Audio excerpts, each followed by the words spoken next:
बिस्मिल्लाहिर्रहमानिर्रहीम। अस्सलाम वालेकुम नाज़रीन, आप देख रहे हैं मेरा YouTube channel astrologer Mauzam Khan और मैं हूं मौज़म खान। लिब्रा तक हमने पढ़ लिया था। स्कॉर्पियो, वो तमाम लोग जो 20 अक्टूबर से लेकर 21 नवंबर तक पैदा हुए हैं। स्कॉर्पियो का लाल बार्स आपके छठे में फंसा हुआ है,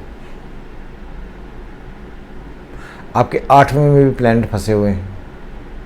तो स्कॉर्पियो जो है उनको बहुत ख़ास ख्याल रखना चाहिए कि उनके लिए ये वीक और स्पेशली जो पहली डेट्स हैं 1, 2, 3, 4, 5, ये डेट्स उनके लिए अच्छी नहीं हैं। I'm अगेन सॉरी कि स्कॉर्पियो के लिए अनफॉर्चुनेटली, क्योंकि उनके असेंडेंट लॉर्ड फंसा हुआ है, तो वो अपने आप को थोड़ा ज़्यादा दबाव में फ़ील कर रहे हैं। उन्हें समझ नहीं आ रही कि हम इस चीज़ में निकलेंगे कैसे। अगर आप देखें कि जब से अप्रैल स्टार्ट हुआ है, अप्रैल, मई, जून, ये पिछले 2-2.5 महीने आपने जो भी एफ़र्ट्स किए हैं, कहीं भी आपकी एफ़र्ट्स क्लिक नहीं हुई। स्कॉर्पियो से एरीज़ 8वां घर होता है, छठा घर होता है, तो आपको अपनी सेहत का बहुत ख़ास ख्याल रखना चाहिए। आपके पैसे ज़ाया हो सकते हैं, आपकी इन्वेस्टमेंट्स ज़ाया हो सकती हैं, पैसे चोरी हो सकते हैं, कुछ ऐसा खौफ, ऐसा मामला तय हो सकता है जिसकी वजह से आपको ये लगे कि आप साइकोलॉजिकली, इमोशनली, मेंटली तौर पर बिल्कुल लॉक हो गए। और जो बहुत सारी फेवर्स प्लैनेट कर रहे थे वो भी आपको फेवर नहीं कर रहे। तो इसको आपको हर तरफ से एक माइन्यूट किस्म का एक डिप्रेशन, एक टेंशन, एक एंग्जाइटी रहेगी जिसे आप हर हाल में आपको अवॉइड करना होगा। कोई भी आप एक्टिविटी करते हैं वो फलेगी नहीं। जॉब है उसमें आपको प्रॉब्लम्स आएंगी, इन्वेस्टमेंट्स हैं वो डूब जाएंगी।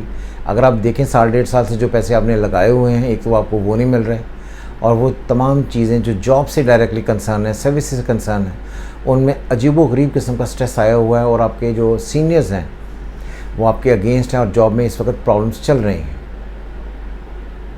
तो कहीं से भी एक बहुत ख़ास रिलीफ नहीं है।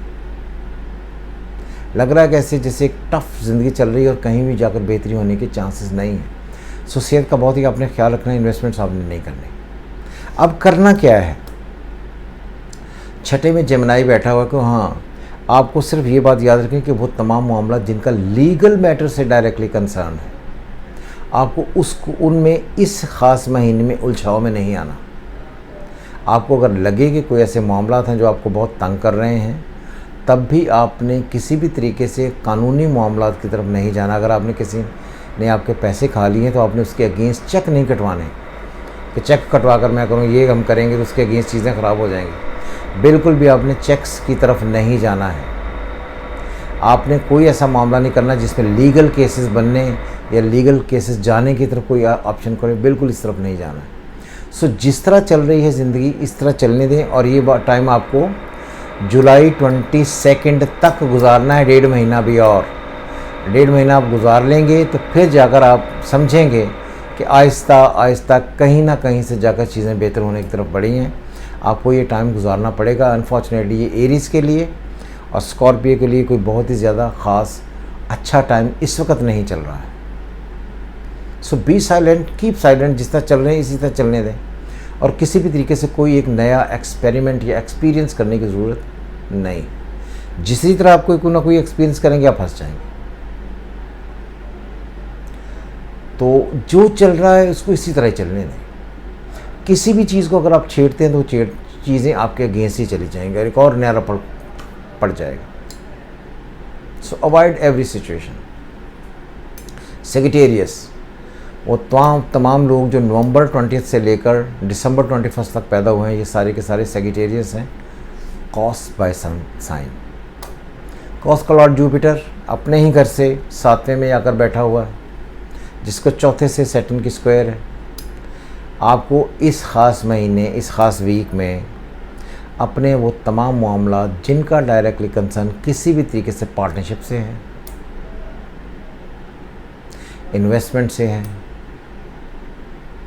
बेगम से है, घर से है, ज़ाती कारोबार से है, इन सारे मामलात में आपको बिल्कुल भी आगे बढ़कर किसी चीज़ को ठीक करने की ज़रूरत नहीं है। जब भी आप इन चीज़ों को ठीक करेंगे ये आपके ख़िलाफ़ चली जाएंगी, और अगर आपके अगेंस्ट चली जाती हैं तो आपके लिए प्रॉब्लम क्रिएट हो जाएगी। और सिंपल अल्फाज में हम ये कह सकते हैं कि ये जो वीक होगा ये आपकी अपनी सेहत के लिए, आपके अपने लिए, आपकी जायदाद के लिए, फैमिली लाइफ के लिए, आपके सेक्सुअल लाइफ के लिए, आपके पार्टनर्स के लिए और आपके इन्वेस्टमेंट्स के लिए बिल्कुल ठीक नहीं है।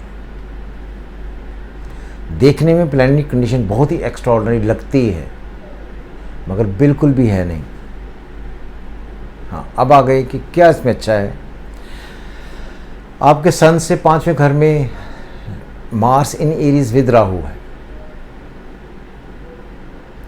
Mars in Aries with Rahu जब 5वें में आएगा आपके, तो कोशिश ये करें कि आपको भी अपने फ्रेंड्स के साथ किसी ऐसे मामलात में जहाँ पर यकदम से कोई अनएक्सपेक्टेड गेन्स आ सकता है, मैं जुए की बात नहीं कर रहा, इन मामलात में कहीं ना कहीं आप देखेंगे ही और कहीं ना कहीं आपको लगेगा कि हाँ इन मामलात में मुझे बेहतरी हो सकती है,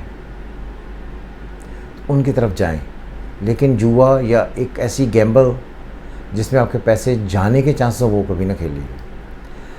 वो तमाम पैसे जो आपके फंसे हुए हैं कई अरसे से और लोग दे नहीं रहे, आपको कर्ज़ की सूरत में वो पैसे वापस आने के चांसेस, जो आपने कर्ज़ की सूरत में दिए हुए हैं वो वापस पैसे आने के चांसेस होंगे, उनसे आप फ़ायदा उठा सकते हैं।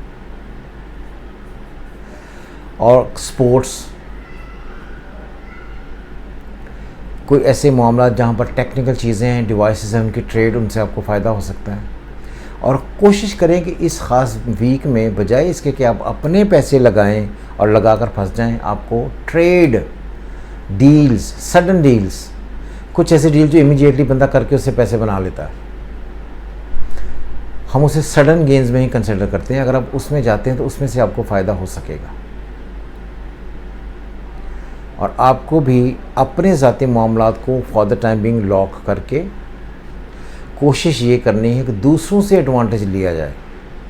अगर आप दूसरों से एडवांटेजेस लेते हैं तो आपको ये एडवांटेज हो जाएगा, मगर ये बात आपने याद रखनी कि आपने अपना कमाया हुआ पैसा किसी सूरत भी किसी और को ना देना है, ना पकड़ाना है, ना इन्वेस्ट करना है। आपको बहुत सारी अगर कोई लालच भी दे, आपको ये लगे भी कि अब अगर मैं पैसे लगाता हूँ तो शायद एकदम से ये सारी चीज़ें मेरी फेवर में आ जाएंगी, आप उस लालच में अगर पड़ते हैं तो आपको सीवियर लॉसेस हो सकेंगे जो आपको नहीं करने हैं।